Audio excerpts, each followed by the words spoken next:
Hey my loves, welcome back for another video. If you're tuning in for the first time, I'm Ashley and today we're going to be doing a start to finish hair tutorial. We'll be installing this kinky straight lace wig courtesy of Eva Wig. Now if you haven't already, go ahead and hit that subscribe button and become a part of the crew. Also turn on your post notifications. Here I am just showing you guys how the wig came. They included some goodies for you guys, including your shower comb. They gave you some wig caps and they gave me some bobby pins as well.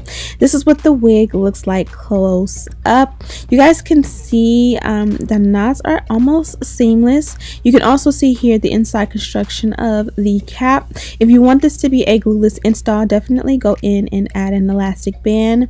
Now this is the install I had on before, and as you guys can see, I was able to just take it up. I have a huge forehead, so I'm able to bond my wigs down on my forehead so it doesn't interfere with my actual hairline, and it makes it a little bit easier to pull them up without ripping my hair. But of course, if yours are close to your hairline, please make sure you use some alcohol to remove your lace. So you guys know I move fast. I'm slowing it down in the coming videos just so that you guys can for sure get a good grasp of what I do to install my wigs. I really want to make sure that you guys are retaining the information.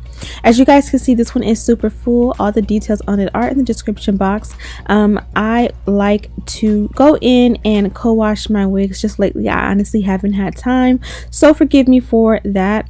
This one, because it appears so full, it definitely could have used a nice co-wash and an air dry or even a blow dry to get a more flawless install. Nonetheless, I made it work and it came out beautiful, as you guys seen in the thumbnail as well as in the beginning of the video. Now I always say this, but I'll say it again, I'm very repetitive with a lot of these steps in my install. I kind of do whatever it is or whatever I feel I need to do to make it work until I get it right. In the beginning here, I am prepping the wig by kind of going in and pressing out the root along the crown of my head, and it kind of helped to make it a little bit more flat. But as you guys can see, this one is super full and it's a kinky straight lace wig, so it definitely looks even more full than it really is, and that is like a good thing and a bad thing because it's long, it's full. Again, co-wash it, give it some love before you install, and it's definitely going to help it feel a lot more tamed. I'm also going to cut the excess lace around my eyebrows. As you guys can see, I've already slayed them for the day, and having that lace rub against the eyebrows will definitely go in and make them look a little smushed or smudged.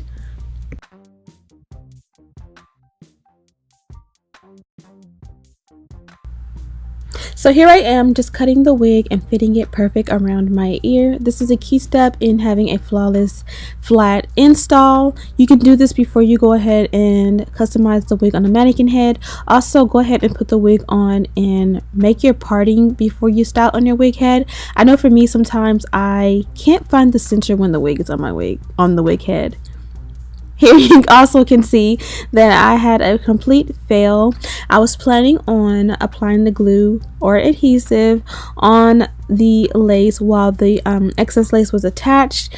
I don't know what happened with the spray, but it just went wonky and went everywhere, so pretty much the glue's all over my forehead. Now I could have still went ahead and did the install the same way by applying the lace all over the lace, letting it dry, then cutting off the excess lace, but I figured this was already going to be a messy install if I allowed that glue to dry on my forehead. And you'll see in the end, I'm going to clean that up because it is going to just sit there and look shiny and a little bit like tacky. So we will clean that up with alcohol at the very end. But yeah, my installs don't always go as planned. As much practice as I've had, I'm still not perfect. But I'm going to go ahead and apply the adhesive after I've already cut off the excess lace, and I did use an eyebrow brush to cut off the excess lace. I do this all the time in my installs, so if you want more detailed, just rummage through my videos. Not rummage. Is rummage a bad thing? I think rummage is a bad thing. Go ahead and watch my videos and explore, and you'll definitely find tons and tons of information. Now here I am applying the wig. You guys know I typically will speed up the clips just because I want to get through the video and make sure you guys get all the information, but lately I've been slowing it down so you guys can get a better grasp of everything that goes on in the install process. And pretty much you guys can see here in live motion how I install. I applied the adhesive, I let it get tacky for about 15 to 20 seconds, and then piece by piece I applied the lace on top of where I applied the adhesive. And now I just use all of my hands, both of my hands, all of my fingers, as much as I need to, and just press it all down and allow it to get dry. Now you can also use a blow dryer on a closed setting, and this will help to speed up the process. It'll also give a flawless finish. Look how good those sideburns look. When you take your time, there is so much you can achieve. But yeah, I was saying you can do a blow dryer on a cool setting, and it will help to make the wig feel a little bit more attached, a stronger hold, a stronger bond, if that makes any sense. But you guys know I don't often get to use a blow dryer in my installs if the kids are asleep, and they were asleep. So here we're gonna make the hairline look a lot more flawless and blend in with my complexion. All I did was I took my foundation brush, my powder foundation brush, and I just kind of buffed the edges or the hairline, kind of to rub off that excess powder from when I did my makeup. I did not apply more foundation to the brush. Literally, I did my makeup maybe about an hour before this, and like I said, I just went ahead and buffed what was left into the hairline, and I think that makes for a flawless hairline, and I love the way that comes out. Also, with the parting, I would not do the same step. Instead, I would use a liquid concealer or a contour powder. It's all about preference. Here we are going to go ahead and form the baby hair, and you guys can see that it looks pretty good in the hairline. I definitely still need to clean it up from all that Got to Be glue spray splattered on my forehead, but again, I'm gonna just wait to the very end to do that, because a lot of the time, just by installing the wig, you end up somehow magically cleaning up a lot of the errors as you go along. I know that doesn't make any sense, but definitely just make sure you wait to the end to do your cleanup.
So here I'm going to do the sideburns two different ways. On this side I swooped it behind the ear. On this side I kind of let it hang. If you do let it hang, go in with your eyebrow braids that you used for the lace, and kind of just feather out a lot of that excess length, and just kind of make it so that it's the length, or it doesn't go longer than the length of your ear, if that makes any sense. Otherwise, you know, do what you do, boo. Like, do what makes you feel comfortable. So now I'm going to go in and silk press the rest of the hair. Again, this process would have been so much easier, and it would have came out so amazing if I would have went ahead and co-washed the wig before. But you guys can see what it would look like if you install without a co-wash through me. Also, don't forget to add your heat protectant. You guys can see smoke. It is the heat protectant doing its job.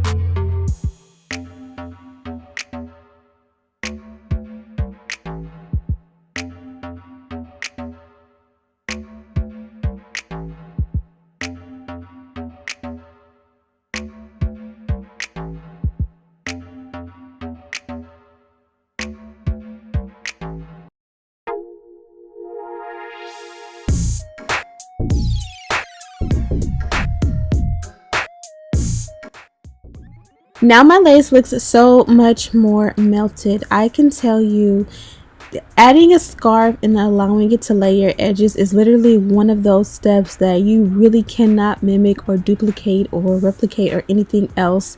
It's old school, but it definitely does the job. Now my little daughter Dominic, my princess, has woke up, so I took a break and then off camera I went ahead and straightened out the opposite side. Now the install is pretty much complete and we're gonna just go in and make a style of the hair. At first I was gonna do a center part, so I just added tons of wax. I used a lot more than I normally will because this hair is so full that I definitely needed more. I kind of brush it in so it's not patchy and sparse and pretty much just make it even, and then I go ahead and press out or hot comb rather the hairline really good. Even though we've hot comb before, as I said before, sometimes you have to do certain steps multiple times if needed to go ahead and achieve your desired look. And this came out awesome, but I did decide to go do a half up half down when it was all said and done, and I think that came out super cute. Definitely complimented my look so much more than the down, but the down is beautiful as well. This is pretty much how it looks down. Definitely tons more flat than it was in the beginning. I love the way the hairline came out. Let me know if you prefer the baby hair on the sideburns or like the swoop on the sideburns.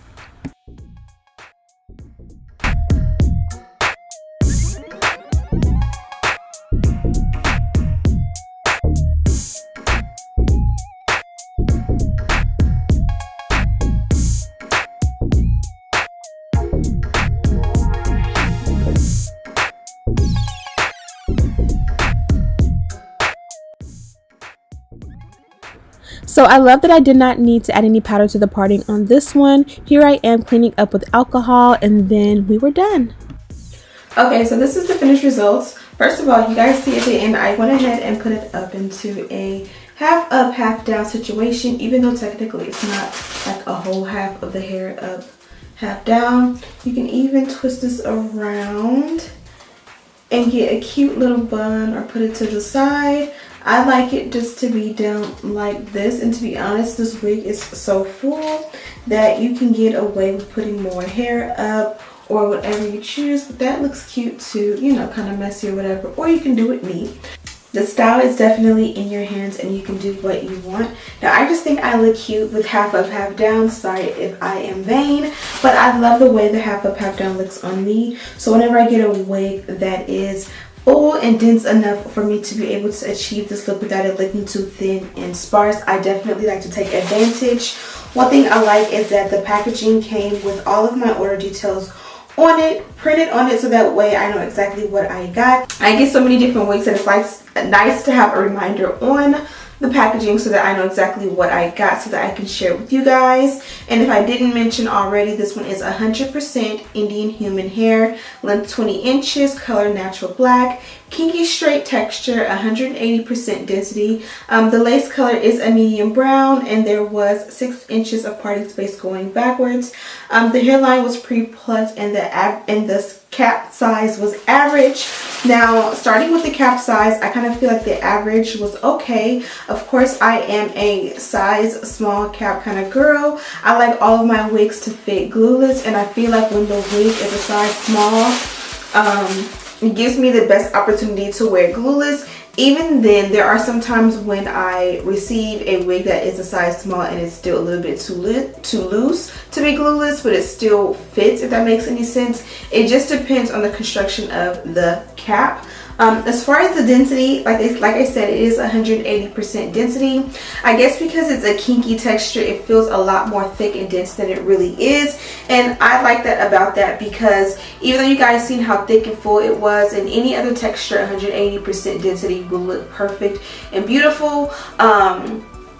Even without styling it. With this one, I feel like the 180 density, when you don't flat iron it, it looks like it's like 250-300% density, because the texture makes it look a lot bigger, fuller, and heavier. Now that I went ahead and kind of flat ironed it, this side I took my time, this side I rushed, and you really can't tell the difference. But ironing it with it being so long, made it a lot easier to wear without looking like I am trying to cause attention to myself.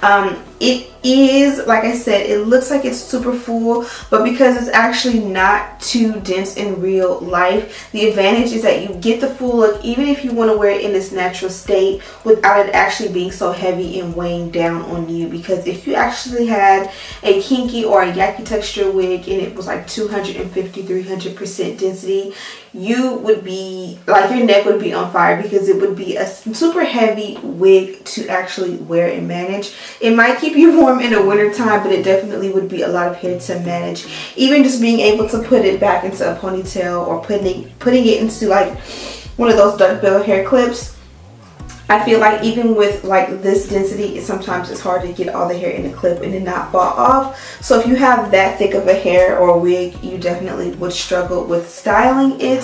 So this one was absolutely perfect. I think the way this looks on me is very sexy, it's very classy, it's very manageable, and it is very complimentary to me. So I really have no complaints. Now I do recommend that you co-wash your wig before you go ahead and put it on your head and style it. Obviously I did not in this video. I did a start to finish lay where I skipped the co-wash process, but I can almost guarantee that once I co-wash it and reinstall it, it's going to look even more amazing once I customize it in that way. But make sure you guys check out Eva wig. I will have a link to this wig in the description bar with a list of everything that I use to But make sure you guys check out Eva wig. I will have a link to this wig listed in the description box, as well as a list of everything I use to achieve this look and links to shop if you are interested. A lot of these products can be found in your beauty supply store or Sally's, so you'll be able to find them if you need them and don't want to purchase online. But at least you can go ahead and like look at the product in the description box and see what it is. Like maybe write it in the notes in your phone. That way the next time you're in a beauty supply store or Sally's, you can go ahead and purchase. But you guys know me, I'm an Amazon Prime girl, so I made sure I had links for everything from Amazon Prime so you can get everything in within a day or two. I am rambling, my kids are asleep, so I'm on one. But thank you guys so much for watching. As always, don't forget to like, comment, you can't comment yet, but subscribe, turn your post notifications on, and as always, I thank you guys. I appreciate you guys. I hope you guys are enjoying the holidays. I really want to do a giveaway for you guys, so if you follow me on Instagram, DM me some suggestions on how I can do a contest to show my appreciation for you guys. We're gonna hit 200K hopefully within the next like 2 to 3 weeks. So I want to do a 200K huge holiday giveaway for you guys. But because I don't have comments, it's hard to interact with you guys and for you to enter here. So you will definitely have to have social media.